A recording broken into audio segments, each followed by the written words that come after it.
तर शेतकरी मित्रांनो, बांबू रोवायची एकदम जुगाडी पद्धत पाहून घ्या.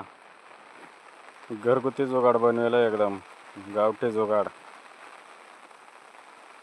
तर कसं काय जुगाड आहे नक्की पहा तुम्ही, आणि इतरांना पण शेअर करे जा, म्हणजे दुसऱ्यांना पण पाहायला भेटेल.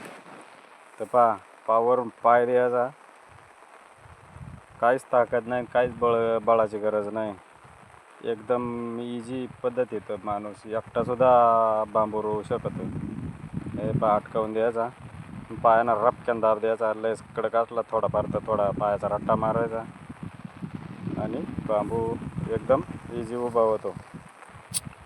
तर गावठी जुगाड आणि गावठी सिस्टिमेट कसं काय वाटले मित्रांनो, तर कमेंटमध्ये नक्की कळवा. आणि व्हिडिओ कुठून पाहता हे कमेंटमध्ये नक्की मला कळवा, म्हणजे मला पण कळेल माझा व्हिडिओ कुठवर जातो. हे पहा, एकदम गावठी जुगाडी पद्धती, एकदम रप सब बांबू रोवून होता. तर चला